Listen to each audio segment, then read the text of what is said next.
तो hello my dear students, how are you? I hope all you are fine and doing well. तो आज के इस video में हम हमारे बिजनेस स्टैटिस्टिक्स फर्स्ट के जो मोस्ट इंपॉर्टेंट एमसीक्यू बन सकते हैं आपके सेमेस्टर एग्जाम में, उन सारे इंपॉर्टेंट एमसीक्यूज को डिस्कस करने वाले हैं। इससे पहले हम लोगों ने business environment, documentation, business communication के जो इंपॉर्टेंट एमसीक्यूज थे उनको कवर कर लिया है। अगर अभी तक आप लोगों ने वो वीडियो को नहीं देखा है तो उन वीडियोस को देखिए और आपके जो सेमेस्टर एग्जाम में इंपॉर्टेंट एमसीक्यूज आ सकते हैं उन सारे एमसीक्यूज को हम लोग डिस्कस कर रहे हैं।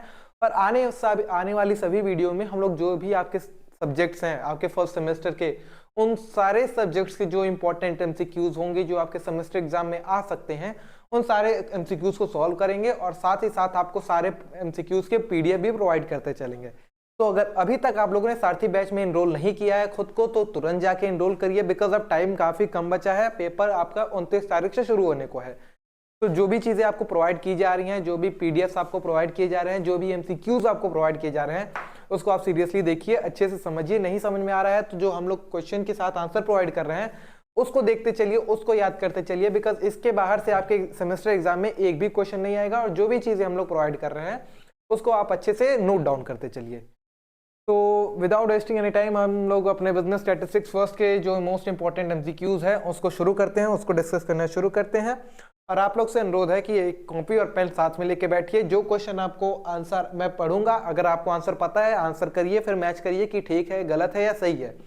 नहीं पता है तो उस क्वेश्चन को नोट डाउन कर लीजिए उसको करेक्ट आंसर के साथ, बिकॉज आपका जब ये क्वेश्चन सेमेस्टर एग्जाम में आए तो उस दिन आप इस क्वेश्चन को गलत ना करके आए, उस दिन आप क्वेश्चन को करेक्ट करके आए।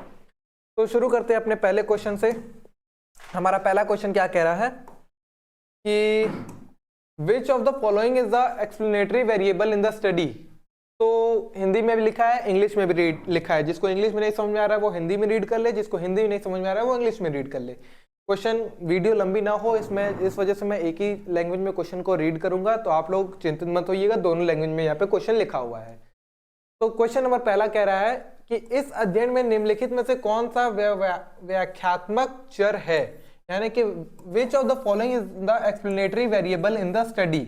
तो कौन सा इसमें एक्सप्लेनेटरी वेरिएबल है? आपका एक्सरसाइज है या लंग कैपेसिटी है या स्मोकिंग है या ऑक्यूपेशन है?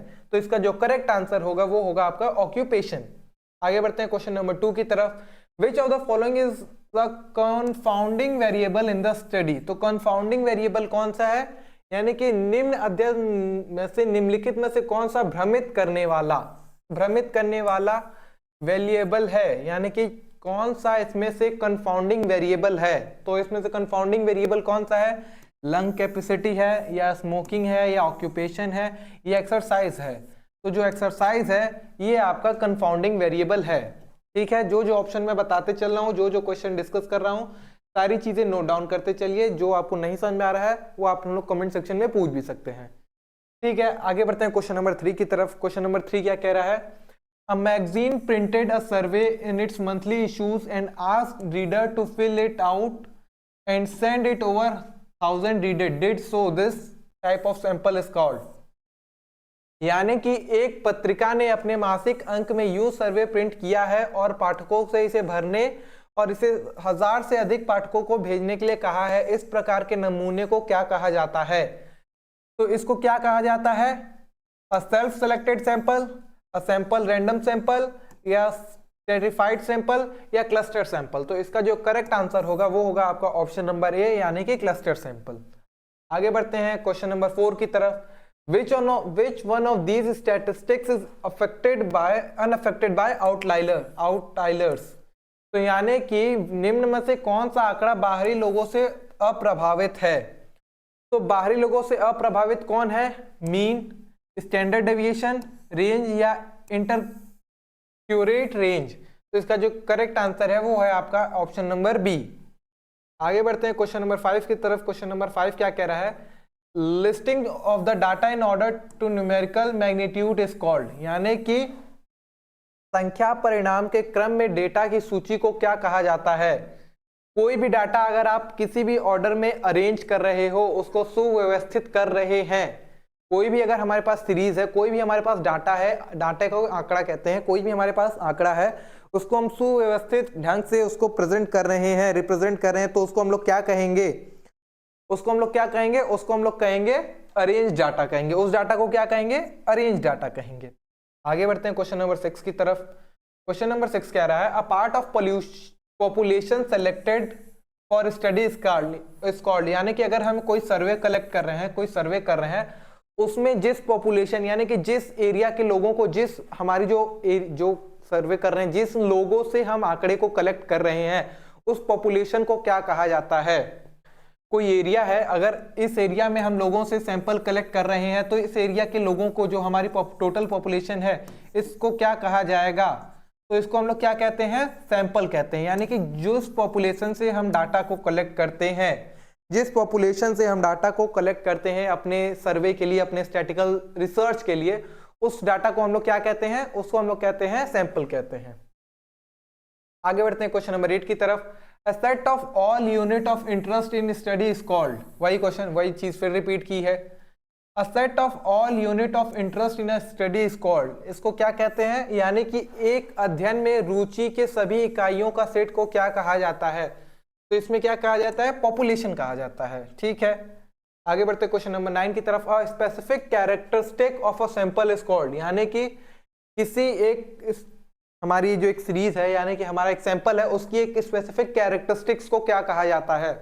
अगर हमारे पास कोई एक सर्वे है, उसमें हम लोग कोई सैंपल कलेक्ट कर रहे हैं, एक सैंपल के लिए, एक सर्वे के लिए हम लोग सैंपल कलेक्ट कर रहे हैं, तो उसकी एक स्पेसिफिक कैरेक्टरिस्टिक्स को क्या कहा जाएगा, वेरिएबल कहा जाएगा, कांस्टेंट कहा जाएगा, पैरामीटर कहा जाएगा, या स्टैटिस्टिक्स कहा जाएगा। तो इसका जो करेक्ट आंसर है वो है आपका ऑप्शन नंबर डी, यानी कि स्टैटिस्टिक्स, जिसको हम लोग संख्याई कहते हैं हिंदी में। आगे बढ़ते हैं क्वेश्चन नंबर 10 की तरफ। क्वेश्चन नंबर 10 कह रहा है हमारा a specific characteristic of a population is called, यानी कि अब हमारी अभी तक हम लोगों ने स्पेसिफिक कैरेक्टरिस्टिक किसकी बात की थी, सैंपल के पॉइंट ऑफ व्यू से। स्पेसिफिक कैरेक्टरिस्टिक को क्या कहा जाता है, सैंपल के पॉइंट ऑफ व्यू से स्पेसिफिक कैरेक्टरिस्टिक को कहा जाता है स्टैटिस्टिक्स। सैंपल के पॉइंट ऑफ व्यू से, याद रख लीजिएगा, सैंपल के पॉइंट ऑफ व्यू से अगर हम लोग स्पेसिफिक कैरेक्टरिस्टिक की बात कर रहे हैं तो उसको हम लोग क्या कहेंगे, स्टैटिस्टिक्स कहेंगे। लेकिन वही अगर हम लोग स्पेसिफिक कैरेक्टरिस्टिक की बात कर रहे हैं पॉपुलेशन के पॉइंट ऑफ व्यू से, तो उसको हम लोग क्या कहेंगे, उसको हम लोग पैरामीटर कहेंगे। क्या कहेंगे, पैरामीटर कहेंगे। तो इसका जो करेक्ट आंसर होगा वो होगा आपका ऑप्शन नंबर सी। आगे बढ़ते हैं क्वेश्चन नंबर 11 की तरफ। The scatter in a series of value about the average is called central tendency, dispersion, skewness या सेकेंड।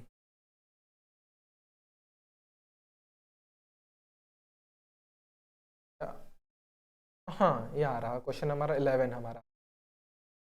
तो अगर कोई स्कैटर सीरीज है, उसमें जो वैल्यूज है, scatter in a series of values about the average is called, तो central tendency कहेंगे, डिस्पेंशन कहेंगे, स्क्यूनेस कहेंगे या सिमेट्री कहेंगे। तो इसमें जो है उसको हम लोग डायमेंशन कहेंगे, डिस्पेंशन कहेंगे। क्या कहेंगे, डिस्पेंशन कहेंगे।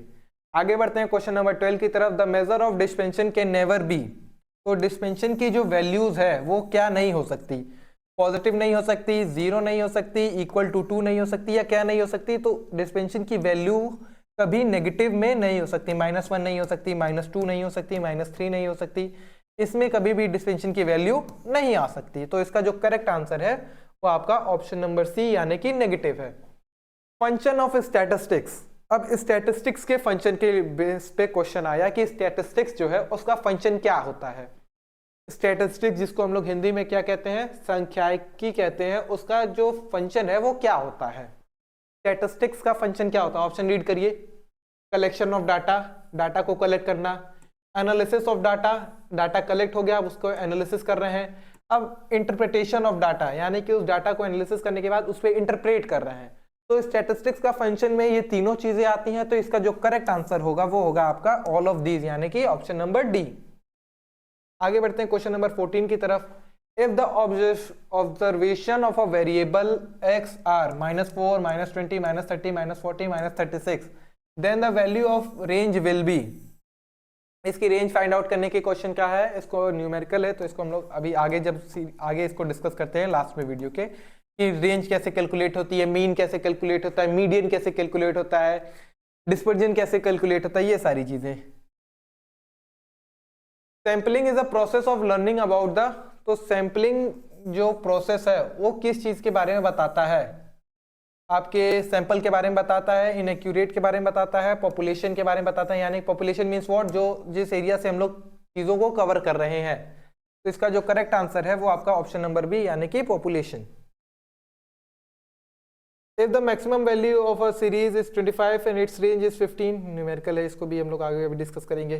The classification of data according to location is termed as chronological, quantitative, qualitative और geographical। जब भी कोई डाटा हमारा लोकेशन पे बेस्ड होता है, जब भी कोई डाटा हमारा लोकेशन पे बेस्ड होता है तो उसको क्या कहेंगे, जियोग्राफिकल कहेंगे। और जब भी कोई डाटा हमारा सीक्वेंस वाइज नंबर में बेस्ड रहता है उसको क्रोनोलॉजिकल कहेंगे। जब भी कोई डाटा हमारा किसी चीज की क्वालिटी पे बेस्ड रहता है तो उसको क्वालिटेटिव डाटा कहेंगे। जब भी कोई डाटा हमारा और लोकेशन पे बेस्ड रहता है उसको मैंने बताया आपको जियोग्राफिकल डाटा कहेंगे।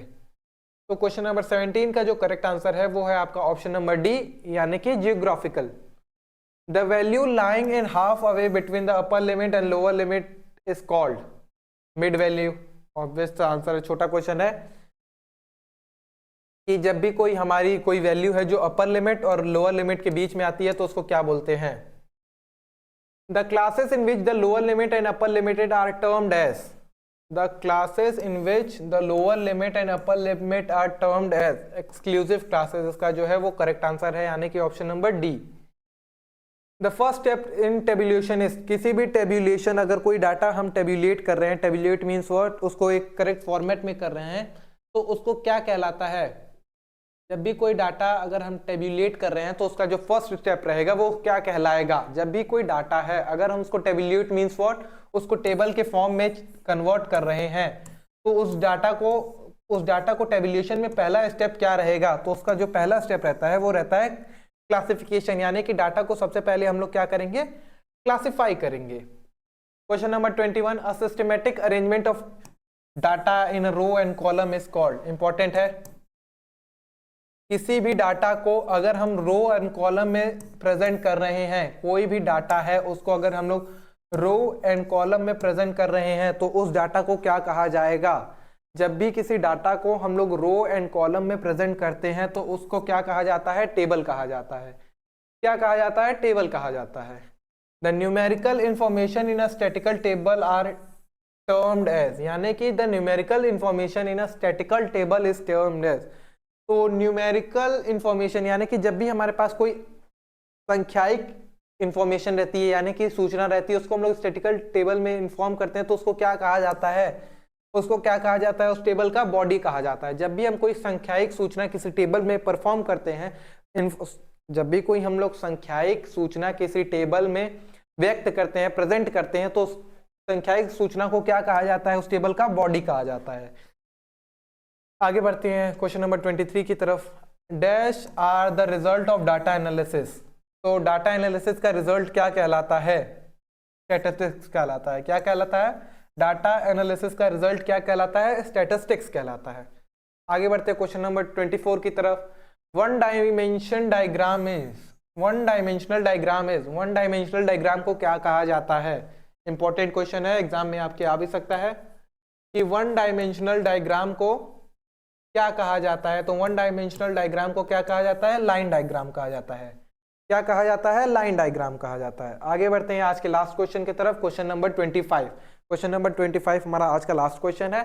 इसके बाद भी इस पीडीएफ में कई सारे क्वेश्चन भरे हैं। इस क्वेश्चन पीडीएफ में लगभग 200 के आसपास क्वेश्चन है जो कि सारे क्वेश्चन आपके एंट्रेंस एग्जाम में काफी रिलेवेंट साबित हो सकते हैं।